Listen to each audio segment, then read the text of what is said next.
Me comentó Ricardo ya desde que me contactó originalmente acerca de este plan de ordenar a los diáconos y me comentó acerca de hablar con ustedes esta mañana sobre este tema del liderazgo de la iglesia y cuáles son los patrones que vemos en el Nuevo Testamento para entender cómo se debería de ver el liderazgo de la iglesia. Entonces, estaba pensando sobre qué compartir con ustedes, porque realmente hay muchos pasajes que hablan sobre liderazgo y algunos ya ha hecho referencia a Sugel durante este fin de semana en cuanto a los ancianos y las características de los ancianos que deben de existir en la iglesia. Y encontramos en el libro de Hechos que Pablo y Bernabé, por ejemplo, en su primer viaje de misionero, al final de su viaje regresan a estas ciudades, Listra, Derbe y Chipres, donde regresan para establecer ancianos. Ya habían predicado ahí, ya se había convertido la gente y entonces regresan para justamente establecer ancianos, porque tienen que dejar a alguien a cargo de la iglesia y líderes que tengan la capacidad de enseñar y de guiar a la congregación.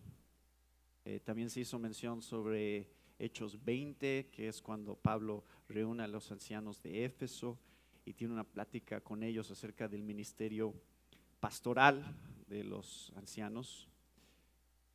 Pero no vamos a ordenar ancianos hoy, ¿verdad? Entonces se van a ordenar diáconos. Entonces dije, entonces no voy a hablar de ancianos, voy a hablar de diáconos, porque creo que la Biblia sí establece parámetros y nos da, yo sé que también esto en la iglesia aquí ya lo han estado estudiando porque están estudiando Hechos, así que para algunos de ustedes esto va a ser un recordatorio, no va a ser necesariamente algo nuevo, pero vale la pena. Ya, como hoy es el día que se van a ordenar a los diáconos, entonces vale la pena que regresemos a este pasaje. Veamos Hechos capítulo 6, versículos 1 al 7, eso es lo que vamos a ver, tratando de entender cuál es la situación que llevó a los apóstoles a buscar el diaconado dentro de esta primera iglesia. Siempre hemos considerado que este pasaje es uno de esos pasajes que establece claramente el ministerio de los diáconos. Así que vamos a leerlo, vamos a examinar qué es lo que está pasando aquí. Dice: en aquellos días, como creciera el número de los discípulos, hubo murmuración de los griegos contra los hebreos, de que las viudas de aquellos eran desatendidas en la distribución diaria. Entonces los 12 convocaron a la multitud de los discípulos y dijeron: no es justo que nosotros dejemos la palabra de Dios para servir a las mesas. Buscad pues, hermanos, de entre vosotros a 7 varones de buen testimonio, llenos del Espíritu Santo y de sabiduría, a quienes encarguemos este trabajo. Y nosotros persistiremos en la oración y en el ministerio de la palabra. Agradó la propuesta a toda la multitud y eligieron a Esteban, varón lleno de fe y del Espíritu Santo, a Felipe, a Prócoro, a Nicanor, a Timón, a Parmenas y a Nicolás, prosélito de Antioquía, a los cuales presentaron ante los apóstoles, quienes orando les impusieron las manos. Y crecía la palabra del Señor y el número de los discípulos se multiplicaba grandemente en Jerusalén. También muchos de los sacerdotes obedecían a la fe. Señor, gracias por este tiempo juntos y gracias porque en tu palabra encontramos dirección, encontramos sabiduría sobre tu propósito para tu iglesia, para la manera en la cual tenemos que conducirnos como iglesia, la manera en la cual el mundo debe de percibir nuestras vidas. y la manera en la cual tú has dado una variedad de dones, has dado una variedad de características a los miembros del cuerpo para servir y para ser de edificación mutuamente unos a otros. Así que pedimos, Señor, que tú nos des claridad en este pasaje acerca de las cosas que están escritas, para que entendamos los principios, entendamos las cosas que quieres que veamos para nuestras propias vidas el día de hoy. En nombre de Cristo Jesús. Amén.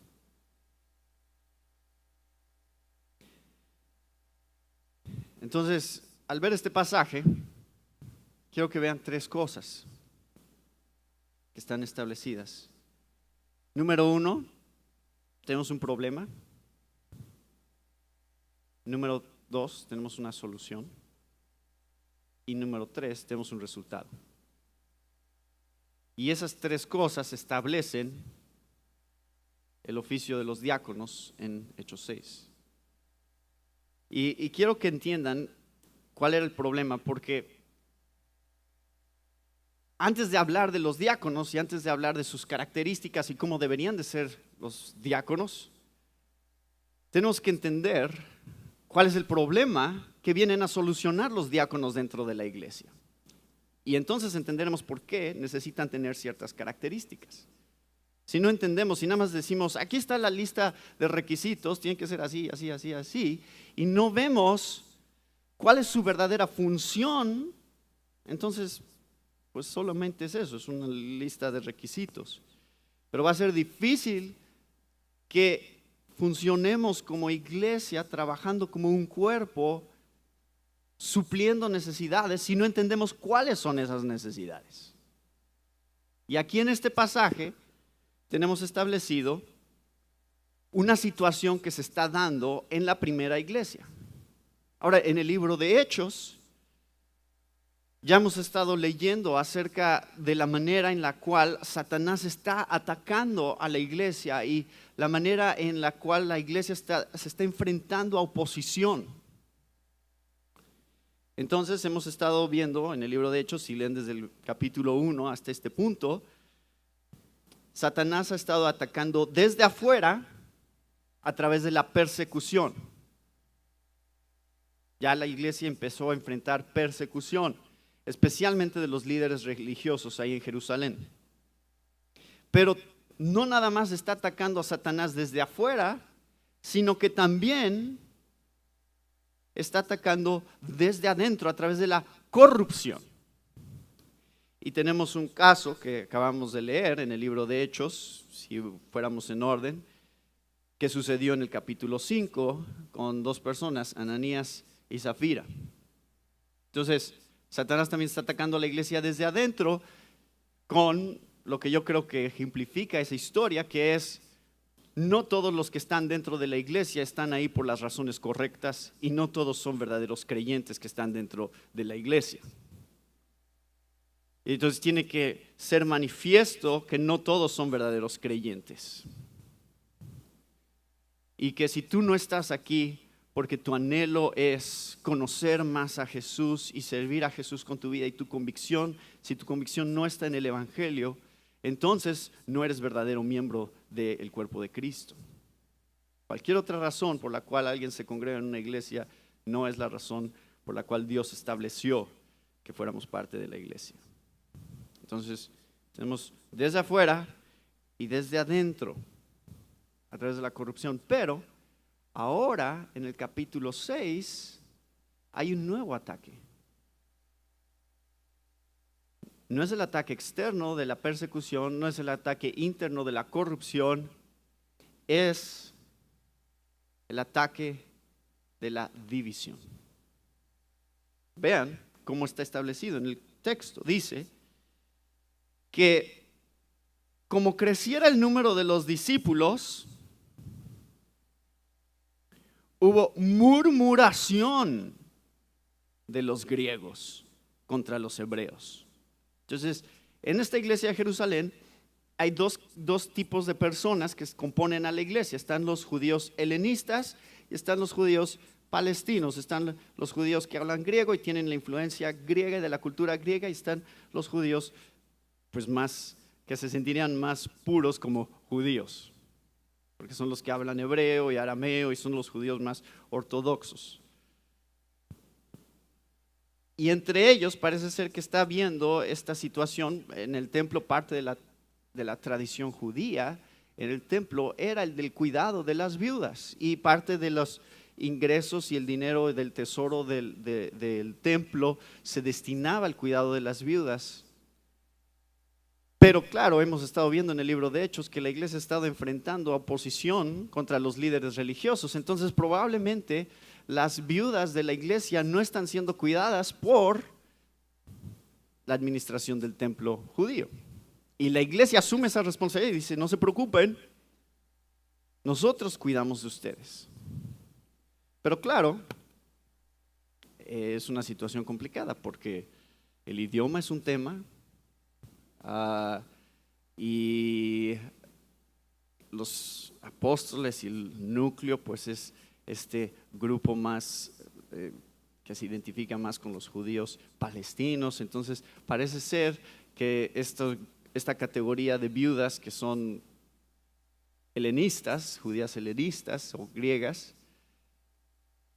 se sienten segregadas y discriminadas. Parece ser que hay algo ahí que está sucediendo que no parece ser justo. Pero el punto que quiero que vean en el texto es la palabra que usa. Hubo murmuración. Siempre que se usa esa palabra en la Biblia es algo malo. Es esta palabra gongusmas. No sé si así se pronuncia exactamente, pero es una palabra que hasta suena como lo que es. Gongusmas. ¿No? Onomatopeya, lo que llamamos.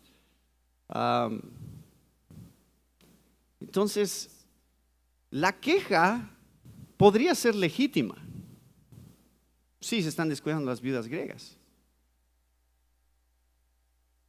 Pero parece ser que la manera en la cual están lidiando con el problema no es la mejor.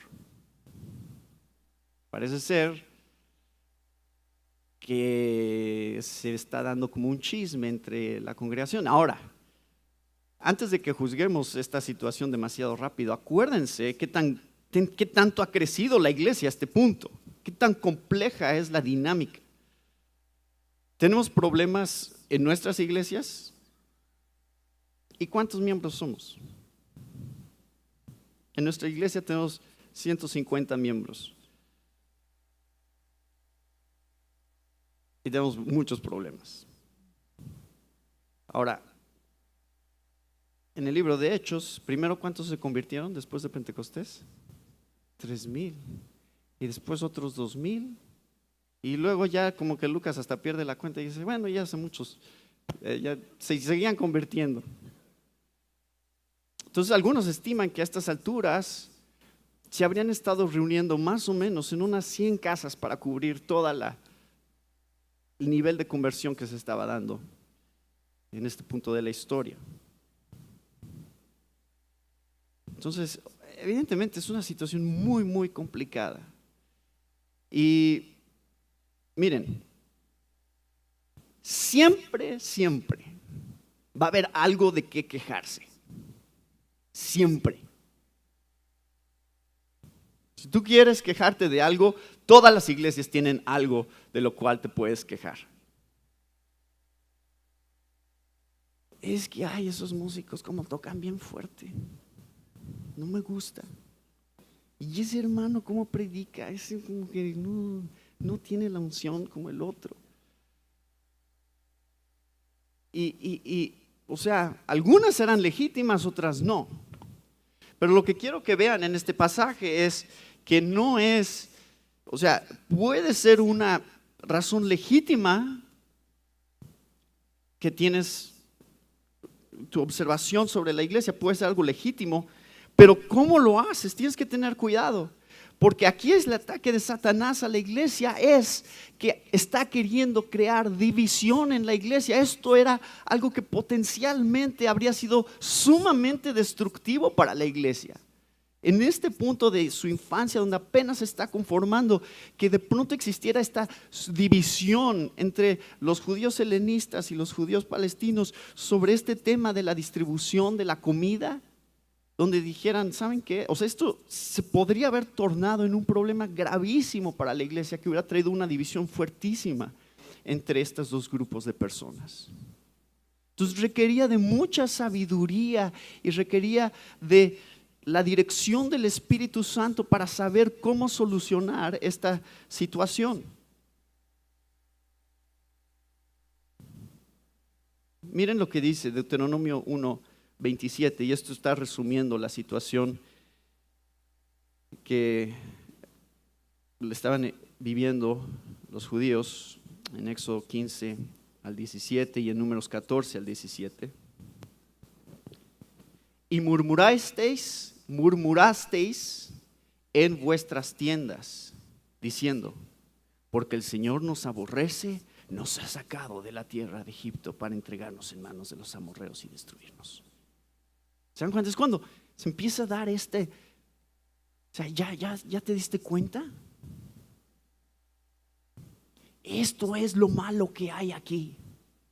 Esto es el problema con estos. Y empieza a circular el chisme y anda ahí entre todos y empieza a crear división. El murmurar siempre es causa de división en la iglesia. Y Dios siempre reprende la murmuración. Ese fue el problema con los judíos cuando salieron de Egipto.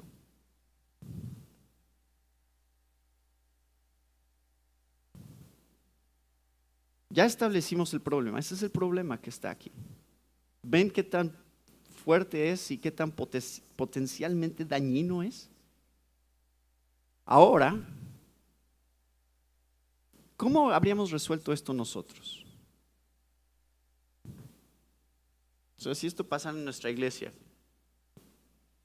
como líderes, supongamos que nosotros somos los apóstoles, nos llega esta situación, ¿sabes qué? Andan murmurando sobre su liderazgo. Francamente, no están siendo muy sabios en su liderazgo porque se está discriminando a ciertas personas en la iglesia. ¿Cómo lidiaríamos con eso? No se aguantan. Porque nosotros somos los líderes y nosotros dijimos que así iba a ser. Es más, ya no le den comida a nadie. ¿Por quejumbrosos? Ahora ni les den. O sea, pues, qué mal agradecidos, ¿no? O sea, ¿cómo habríamos lidiado nosotros con ese problema? ¿Cuál habría sido nuestra solución? Bueno, gracias a Dios, aquí tenemos un ejemplo de cómo podemos nosotros lidiar con estas situaciones en nuestras iglesias. Entonces, los 12 convocaron a la multitud de los discípulos y dijeron: no es justo que nosotros dejemos la palabra de Dios para servir a las mesas. Buscad pues, hermanos, entre vosotros a 7 varones de buen testimonio, llenos del Espíritu Santo y de sabiduría, a quienes encarguemos de este trabajo. Y nosotros persistiremos en la oración y en el ministerio de la palabra. ¿Cómo lo solucionan los apóstoles?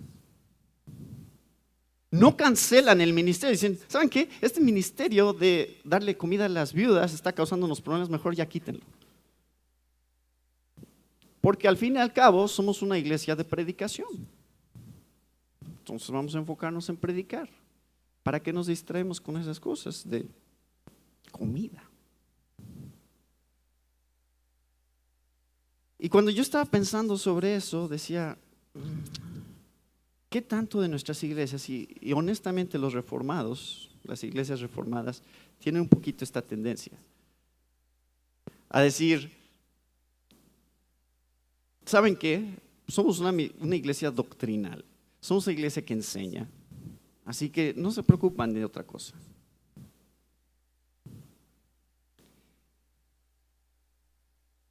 Si yo les preguntara,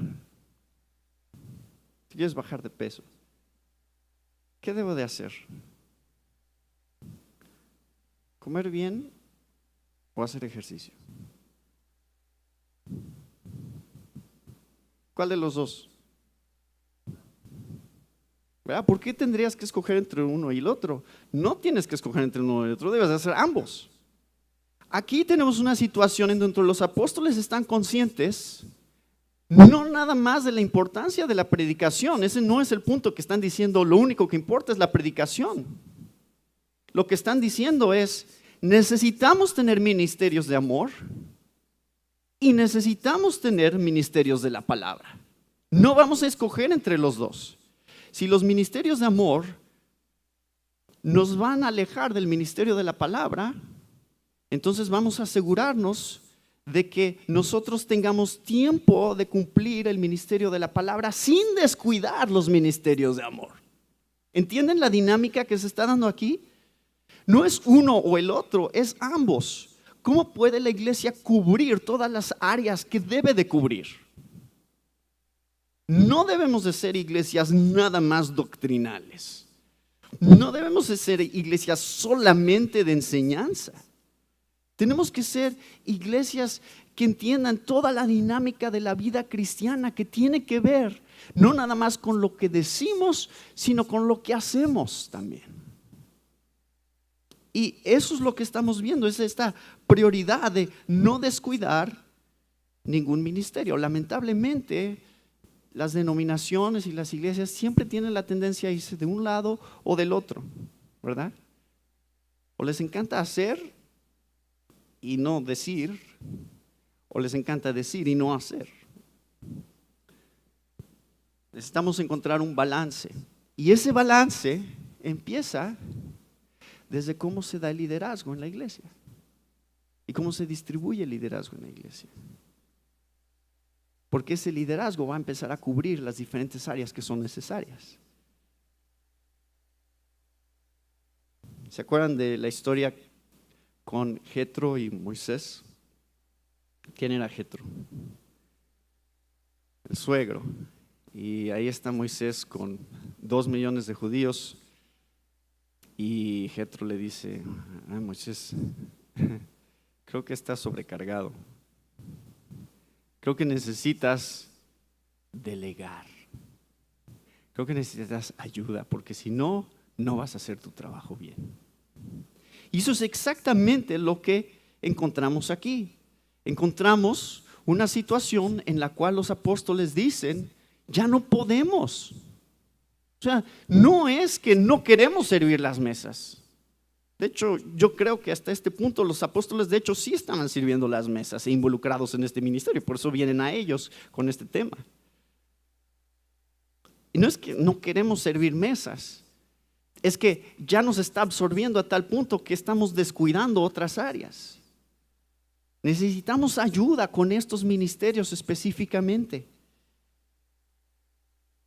Y entonces, creo que ya lo señaló Sugel en algún momento ayer, pero los apóstoles no escogen estos hombres. ¿Quiénes los escogen?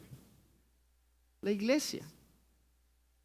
La congregación se encarga de escoger a 7 hombres, lo cual nos muestra que el liderazgo de la iglesia debe ser naturalmente y orgánicamente reconocido, no impuesto. Debe ser reconocido por los miembros.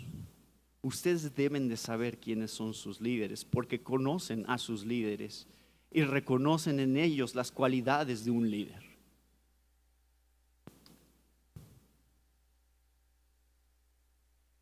Vean las características que requiere: de buen testimonio, varones de buen testimonio, llenos del Espíritu Santo y de sabiduría. No dice, aunque creo que es verdad, pero no dice, varones que sepan servir mesas y que sean buenos en servir mesas, gente que sepa de comida. No dice eso, esa no es la característica fundamental de un diácono. ¿Cuál es? Buen testimonio. Y si ustedes leen las características en 1 Timoteo de diáconos y de ancianos, casi son idénticas. Los requisitos de diáconos y ancianos casi son iguales. No hay mucha diferencia entre cómo debe de verse un anciano y cómo debe de verse un diácono en cuanto a su testimonio, en cuanto a la manera de vivir su vida como cristiano. Una de las pocas diferencias es que el anciano se menciona que sepa enseñar. Pero ¿significa que un diácono no sabe enseñar? No. De hecho, hoy está predicando un diácono en nuestra iglesia, porque sabe predicar. Y de hecho, ¿sabía predicar Esteban? Sí. El siguiente capítulo es el sermón más largo del libro de Hechos y es de Esteban. Entonces no dice, no es como que a esos diáconos que no saben predicar. Si tan solo supiera predicar, entonces sería un anciano. No.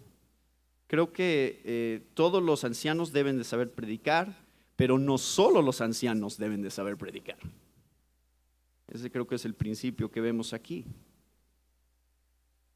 Pero vean el requerimiento, o sea, llenos del Espíritu Santo y de sabiduría. ¿Por qué? Porque el asunto no es servir mesas en realidad. El asunto es resolver conflictos que se están dando dentro de la iglesia. El saber conciliar estos dos grupos de personas que se están peleando. Entonces requiere de sabiduría, requiere de habilidad de consejería para lidiar con esta situación. Entonces, sí, es consejería, es administración. Y en la iglesia creo que tenemos toda clase de ministerios y situaciones que requieren la ayuda y la sabiduría de diáconos para lidiar con la manera en que funciona la iglesia. Entonces nosotros, nuestra iglesia, tenemos un grupo de ancianos y pastores, que somos 3, y tenemos un grupo de diáconos, que son 5. Pero en algunos casos, los pastores nos reunimos a platicar sobre temas y a tomar decisiones. Y en otras situaciones nos reunimos los 8 y platicamos sobre las situaciones que están en la iglesia. ¿Por qué? Porque hay mucha sabiduría en los diáconos también. Y yo quiero escuchar lo que ellos tienen que decir también. No solamente escucho a los ancianos de nuestra iglesia, escucho a los diáconos, porque son hombres que respeto y son hombres que Dios está usando y son llenos del Espíritu Santo.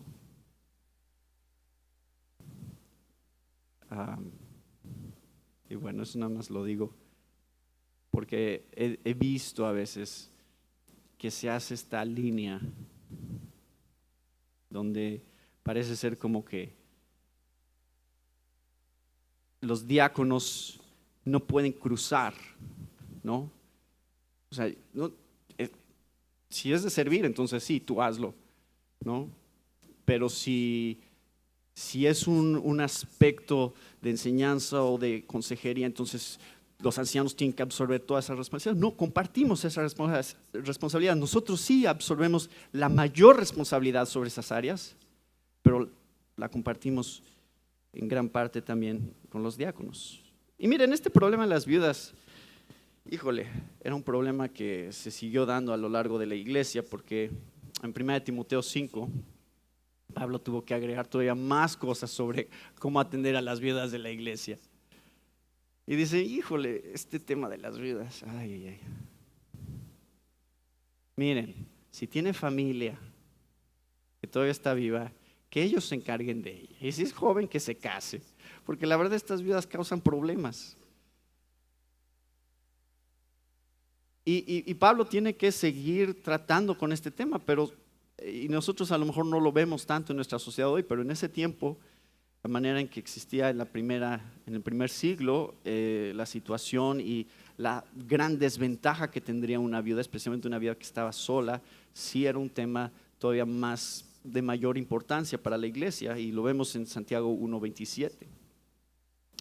Pero miren, el punto es este, que creo que está pasando aquí, quiero que lo entiendan, es que la clave aquí es delegar.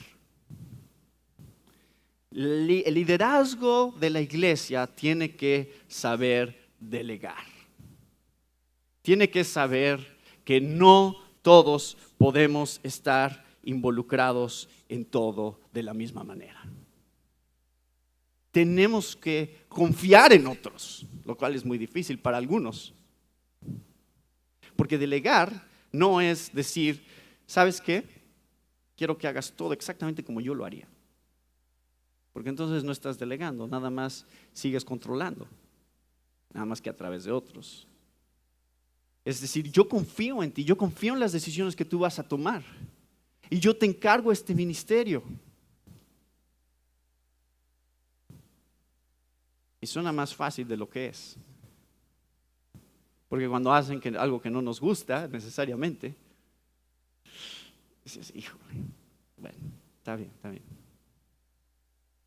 Y tenemos que aprender a ser pacientes unos con otros, pero especialmente tenemos que ver cómo Dios va trayendo líderes a la iglesia para Él usarlos, Él hacerlos crecer en su gracia y mostrar su poder a través de ellos. Tenemos que equivocarnos, tenemos que a veces regarla, porque de esa manera vamos creciendo juntos. Está bien, estamos aprendiendo. Eso es un proceso a través del cual Dios nos está llevando como un cuerpo. Miren, no solamente Esteban sabía predicar, también Felipe. De hecho, Felipe más adelante es llamado Felipe el evangelista. Y tanto Esteban como Felipe son usados ambos como los pioneros, los puntos de partida para la expansión del evangelio a los gentiles. Felipe, lo van a ver en el capítulo 8, está yendo a Samaria. Y Esteban es usado a través de su muerte y su martirio en el capítulo 7 para generar la persecución de los judíos que veíamos la primera noche, que es lo que hizo que salieran de Jerusalén y fueran a otros lugares y finalmente llegaron a Antioquía. Pero además de eso, Pablo mismo más adelante va a relatar cómo él estaba cuando fue martirizado Esteban y cómo Dios usó el martirio de Esteban para trabajar en el mismo corazón del apóstol Pablo, como el primer ejemplo, el primer testimonio de un cristiano que estaba dispuesto a morir por su fe, que tuvo que haber traído un impacto más adelante en Pablo, en su mente, en su memoria, sobre las cosas que había visto y experimentado de la fe cristiana, que moldearon su visión sobre cómo él tenía que vivir ahora para Cristo. ¿Entonces se dan cuenta del rol tan importante que tienen? O sea, no debemos de minimizar la importancia de los diáconos en la iglesia como, esos que pues no llegan a anciano, que nos ayuden a hacer cosas, ¿no? Y que se cae una basura ahí, ¿dónde está el diácono? ¿No? Te toca. ¿Qué significa diácono? ¿Qué significa? Servidor o siervo. ¿Es algo que solamente los diáconos deben de hacer, servir? No, todos servimos en la iglesia. Entonces, ¿qué es lo que están haciendo los diáconos? Están modelando cómo deberíamos de ser todos. Todos somos diáconos, en un sentido los ancianos también son una especie de diáconos, porque nosotros también estamos aquí para servir. Esto es lo que encontramos en el pasaje acerca de el principio de los diáconos es ¿cómo podemos competir a ver quién sirve más? ¿No debería verse así la iglesia? A que yo te sirvo más, a que yo hago más por ti. ¿No debería ser esa la competencia entre la iglesia? A ver quién sirve más. ¿Cómo podemos servirnos mutuamente todos? Los diáconos no son los únicos servidores, son aquellos que Dios ha puesto para ser modelos al resto de la congregación de cómo ellos deberían de estar sirviendo, de cómo ellos deberían de estar preocupados por cómo usar sus dones para la gloria de Dios. Solo son ejemplos. Pero el ministerio de diácono, ¿cómo se ve un diácono? Debería de ser la manera en que toda la congregación se ve. Simplemente están ahí para decir, imítenme a mí, sean como yo, así como yo soy imitador de Cristo, quien vino a servir. Solo estoy haciendo el ejemplo que Jesús nos dio. Él vino a servir, no para ser servido. Yo vengo a servir a la iglesia, no para ser servido. ¿Entienden la gran importancia que tiene este rol? Es sumamente importante que sepamos modelar el carácter de Cristo en la iglesia a través de nuestra manera de convivir unos con otros. Entonces quiero terminar con esto. ¿Cuál fue el resultado? Entonces tenemos el problema, tenemos la solución. La solución es no descuidar ningún ministerio de la iglesia, ni ministerios de amor, ni ministerios de la palabra. Número 3, el resultado que se da aquí. Versículo 5. Agradó la propuesta a toda la multitud.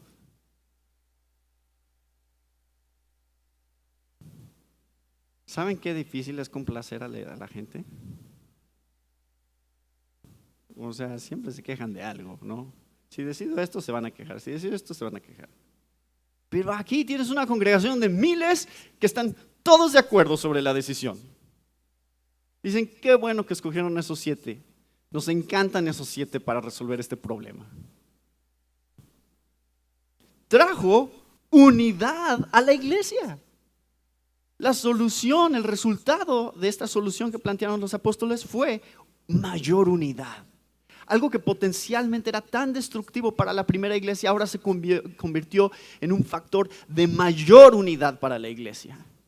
Ahora estos judíos helenistas, estos judíos palestinos se están llevando bien, están de acuerdo con la manera en que se están solucionando las cosas. Perdóname, hermano, si dije que estabas discriminando a mi mamá viuda.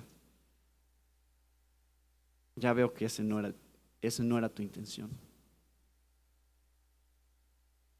Estos nombres que nos da para los diáconos parece ser que son nombres griegos, de origen griego, por lo cual parece ser que la decisión fue elegir justamente del grupo de los judíos helenistas. El problema es la discriminación hacia los judíos helenistas, pues que lo solucionen ellos, poniéndolos a ellos a cargo. Número 1, el resultado es la unidad del cuerpo. Número 2, dice el versículo 7, y crecía la palabra del Señor. Entonces, número 2, hubo más predicación. ¿No les encanta? creció la palabra del Señor. Y pueden ver cómo la palabra del Señor, la predicación, es el punto de partida, el fundamento en este pasaje. ¿Por qué? Porque justamente, ¿qué es lo que se necesitaba para que la iglesia pudiera discernir quiénes eran varones llenos del Espíritu Santo y de sabiduría? Necesitaban conocimiento de la palabra. ¿Cómo discierno eso? Bueno, es que los apóstoles habían estado haciendo un trabajo de predicar la palabra, de tal manera que ahora la iglesia tiene ese discernimiento para poder entender quiénes son estos hombres. Y cuando ellos escogen a estos hombres, el resultado es que todavía más se predica la palabra. Y no solamente más unidad, no solamente más predicación, sino más oración. Los apóstoles, de hecho, dicen que lo que quieren es persistir en la oración. Quieren orar más, quieren predicar más, quieren tener tiempo para estas áreas. Y entonces eso es lo que empieza a suceder justamente cuando son elegidos los diáconos. Y número 4, entonces unidad, predicación, oración, todo eso incrementa en la iglesia. Y por último, y el número de los discípulos se multiplicaba grandemente en Jerusalén. También muchos de los sacerdotes obedecían a la fe. Hay unos sacerdotes que habían estado, yo creo que ahí escuchando a los apóstoles predicar ahí afuera del templo y se turnaban 3 veces al día para lo de los sacrificios, y finalmente algunos de estos sacerdotes estaban diciendo: ya he escuchado tanto esta explicación de cómo estos sacrificios era lo que estaba apuntando hacia este Jesús del que están hablando. Creo que sí hay verdad en eso, parece ser que eso es cierto, y ahora los sacerdotes del templo se están convirtiendo también al cristianismo. Y la iglesia crece. ¿Son importantes los números?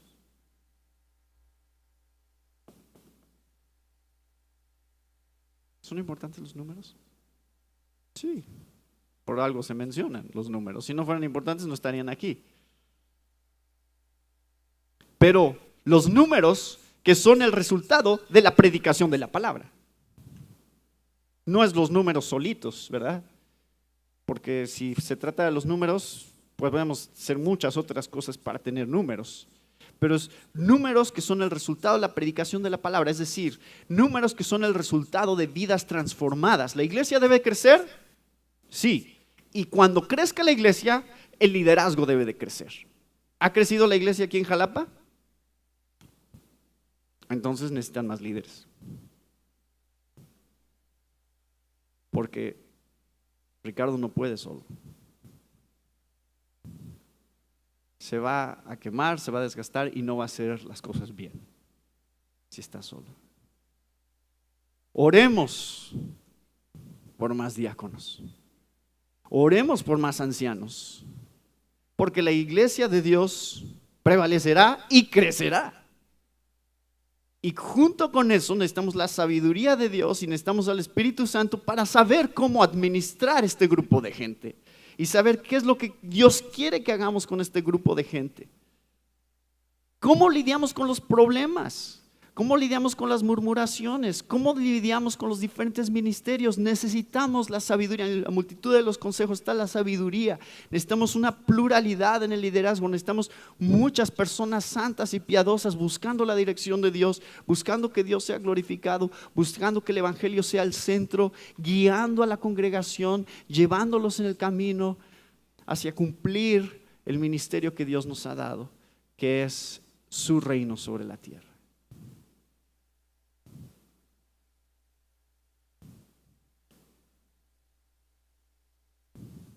La crisis puede ser una bendición. Aquí esta crisis que vivió la primera iglesia trajo una bendición, que fue mayor crecimiento y mayor fruto. ¿Quieren crisis ustedes? Señor, trae lo que tengas que traer para sacarnos de nuestra zona de comodidad y obligarnos a ver nuestra necesidad y dependencia de ti.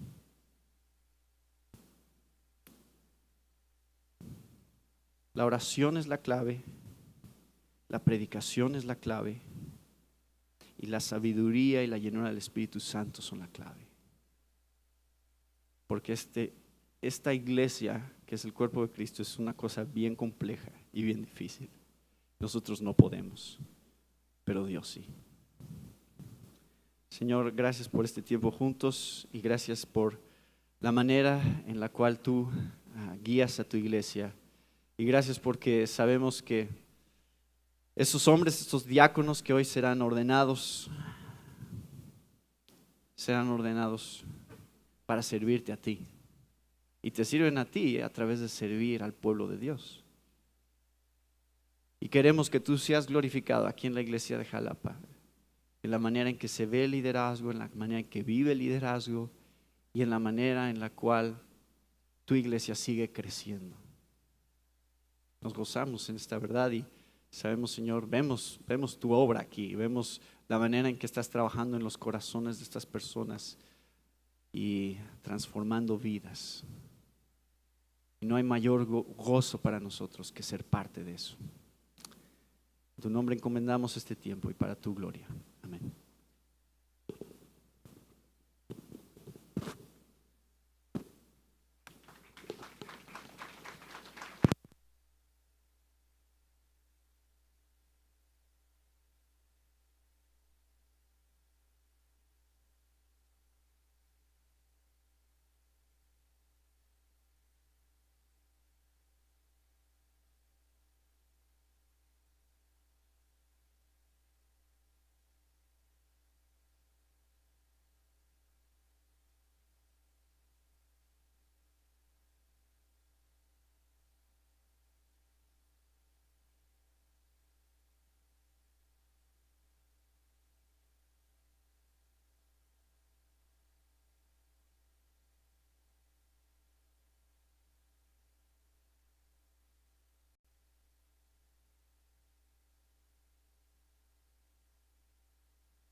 A dos diáconos, y esta es la primera vez que nosotros hemos hecho este proceso y es algo que nos emociona mucho.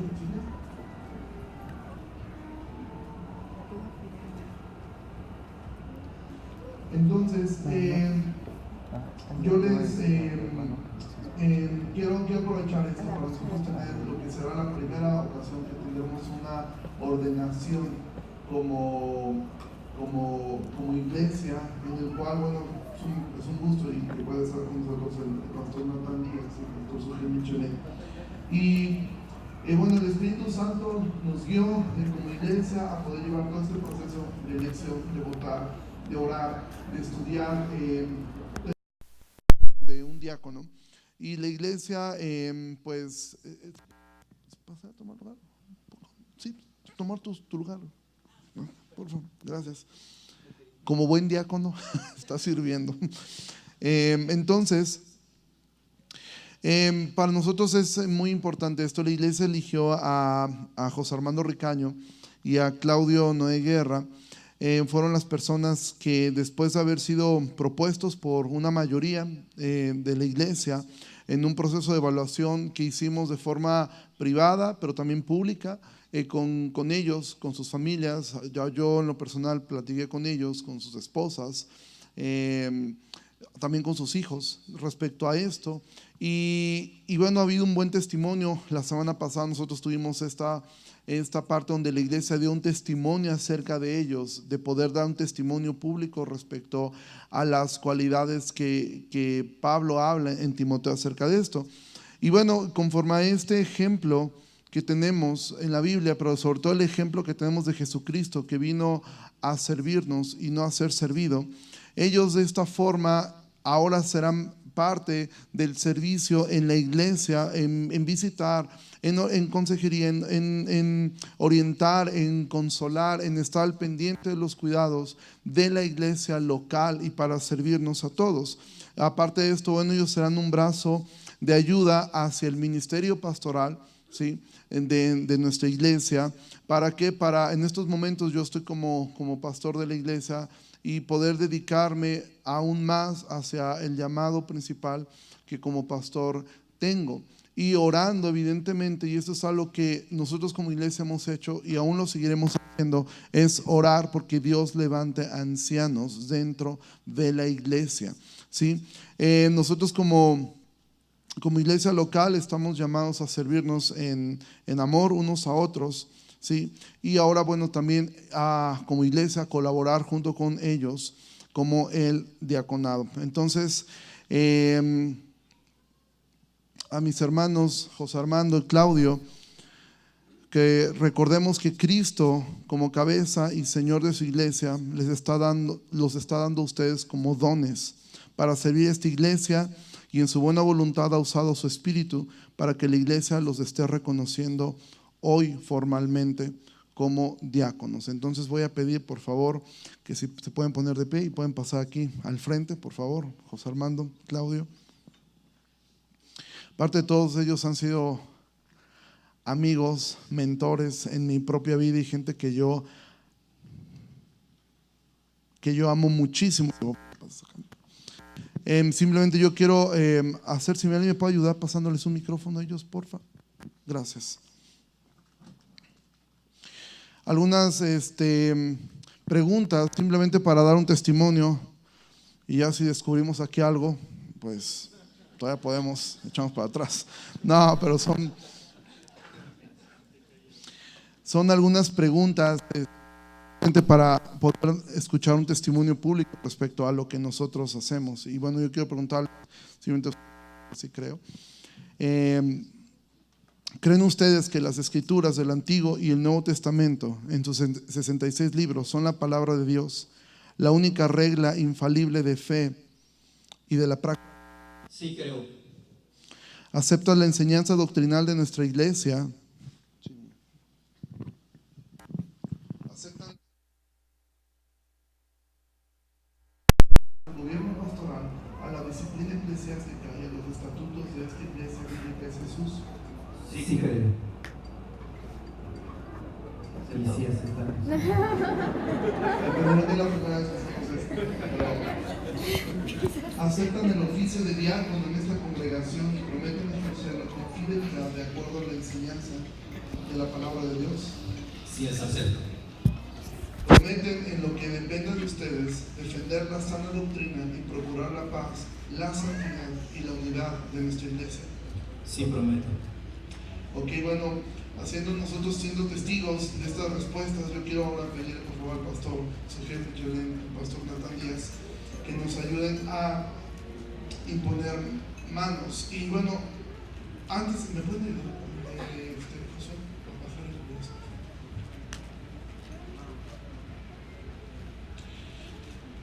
video. Y simplemente antes de que ellos puedan dirigir unas palabras y poder después orar, simplemente quiero recordar, bueno, que al imponer las manos no estamos haciendo algo extraño, ¿sí? No estamos haciendo algo místico, ni estamos haciendo una transferencia de la unción, ni la transferencia del manto, no estamos haciendo nada de esto. Es simplemente un símbolo que vemos, una señal bíblica en la cual nosotros al imponer manos, que es a lo que Pablo se refiere, no impongan las manos con ligereza, a lo que se refiere Pablo, nosotros sabemos, no se refiere a no imponer manos porque te vayas a contaminar de algo, ¿sí? Sino a no nombrar, ese es el contexto, a no nombrar personas hacia el liderazgo de una forma a la ligera, ¿sí? A nosotros como iglesia este proceso nos ha llevado 3 años y medio, ¿sí? Ha sido un proceso largo, en lo cual yo de verdad admiro mucho la paciencia de estos dos hombres y de la iglesia en llevar este proceso que ha sido muy consciente, muy preciso, muy largo y a veces ha sido un poco desgastante, pero bueno, vemos el fruto de esto. Entonces, yo solamente quería decir esto de la imposición de manos antes de hacerlo. Entonces, les saludo.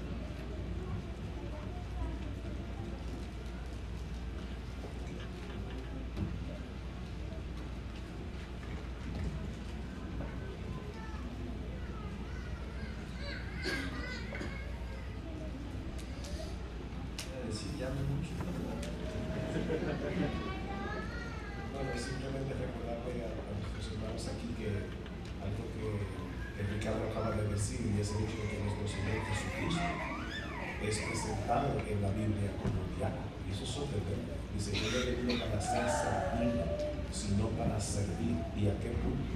A dar su vida en rescate de muchos. Es una honra el hecho de que personas sean llamadas a ser diáconos como Jesús. Nosotros pudiéramos ver, como decía Natán, que los pastores están en una escalafón más alto, un escalafón más bajo.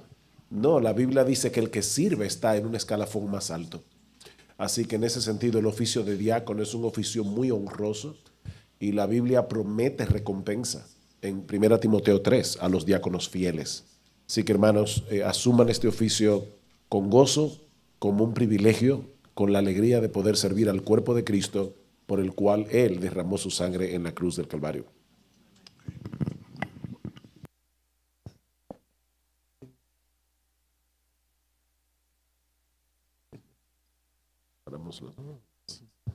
Esto es en vivo. Sí.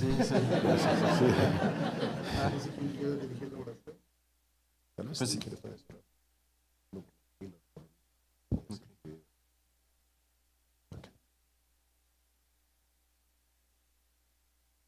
Señor, es un gozo estar aquí viendo la manera en que obras en estas vidas, esta iglesia, y estos dos hombres, Señor, que tienen sus propias familias. Y sabemos que el ministerio hacia esas familias fue antes que este ministerio. Y tú les has dado la sabiduría y el poder de tu espíritu para guiar a sus familias conforme a tu voluntad y para hacer ejemplos en sus propias familias primeramente y con sus hijos y con sus esposas. Así que, Señor, pedimos especialmente que tú fortalezcas sus familias. Amén. Que les des más unidad y que puedan crecer juntos en el conocimiento de tu palabra y en su amor por ti. Amén. Y que todos juntos puedan gozarse sirviendo juntos. Porque este también es un ministerio que toda la familia disfruta al ser parte del cuerpo de Cristo. Y entonces protege, Señor, protege estas familias para que no caigan en tentación, para que no sean derrotadas por diferentes tribulaciones y aflicciones que pueden venir a sus vidas, sino que tú uses esas situaciones para fortalecerlos aún más y para poderte servir aún más y para aún traer más fruto. Es en estas familias, Señor, que sabemos que está la principal responsabilidad de estos hombres. Así que podemos, Señor, pedirte a ti que tú hagas la obra en sus vidas y para tu gloria. En el nombre de Cristo Jesús. Amén. Amén. Padre, nosotros queremos darte muchas gracias en esta mañana porque aunque lo que estamos haciendo aquí a los ojos del mundo puede parecer algo ordinario, en realidad, Señor, lo que estamos viendo aquí es algo extraordinario en el sentido de que la palabra de Dios nos enseña que el Cristo resucitado ascendió a lo alto, llevó cautiva la cautividad y dio dones a los hombres. Y lo que nosotros estamos viendo hoy en esta iglesia es la actividad del Cristo resucitado, dándole a esta iglesia aquí en Jalapa 2 de sus dones para servir en medio de su cuerpo. Y nosotros queremos darte gracias por el privilegio que nos das, aún en el caso de Natán y mío, que no pertenecemos a esta congregación, el privilegio tan grande que tú nos has dado de poder ser testigos de cómo tú sigues edificando esta iglesia. Nosotros te damos gracias por el liderazgo de Ricardo y ahora queremos darte gracias, Señor, por haber provisto a nuestro hermano José, a nuestro hermano Claudio como diáconos en esta iglesia. Señor, nosotros queremos suplicarte que tú les des a ellos ese sentido de privilegio de poder servirle a ese cuerpo por el cual Cristo derramó su sangre. Ellos van a necesitar mucha sabiduría en el ejercicio de sus ministerios respectivos, sabiduría para saber cuándo decir que sí y también cuándo decir que no, sabiduría para saber cuándo ayudar y cuándo retirar su mano, porque ayudar pudiera ser más bien más daño que ayudar a la persona que quiere la ayuda. Nosotros queremos suplicarte, Señor, que tú les des a ellos paciencia para lidiar con tu pueblo. Sabemos que Las personas cuando están en necesidad muchas veces se vuelven impacientes. Y nosotros queremos rogarte que tú les des a nuestros hermanos la gracia que ellos van a necesitar para poder hacer cada cosa en su tiempo, para saber priorizar, que ellos puedan ser el brazo y el corazón, no solamente de Ricardo, sino de los otros pastores que tú quieras darles a esta congregación. Nosotros queremos rogarte, oh bendito Señor, que cada día ellos, cuando tengan que servir a tu pueblo, lo hagan con ese sentido de privilegio, de que están haciendo tesoros en los cielos. Nosotros queremos suplicarte, oh Señor, que ellos puedan a la hora de servir, imitar el carácter de nuestro bendito Señor y Salvador Jesucristo, que no vino para ser servido. Nosotros queremos pedirte, oh bendito Señor, que tú mantengas fieles a nuestros hermanos, que ellos puedan seguir corriendo la carrera hasta el final con los ojos puestos en Jesús. Y que nunca, Señor, nunca ellos sean motivo de oprobio para el cuerpo de Cristo y sobre todo para esta iglesia en particular en Jalapa, que los está eligiendo en el día de hoy y colocando oficialmente en el oficio de diácono. Nosotros queremos darte gracias, Señor, una vez más por dar estos dones a tu iglesia. Te pedimos, Señor, que tú bendigas a tu iglesia por medio de ellos, porque te lo pedimos en el precioso nombre de nuestro gran Dios y Salvador Jesucristo. Amén y amén. Pues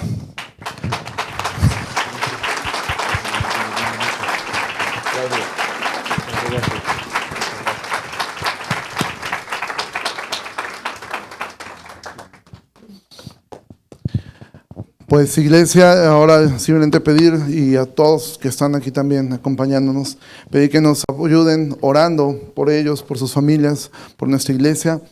Y pues muchísimas gracias, Pepe, Claudio, pues gracias. Y vamos a tomar 10 minutos, vamos a comenzar la reunión a las 12:20. Entonces, tomamos este tiempo. Si gustan ir al baño, tenemos la librería de Lifeway abierta. Por favor, nos vemos en unos minutos. 12:20 comenzamos.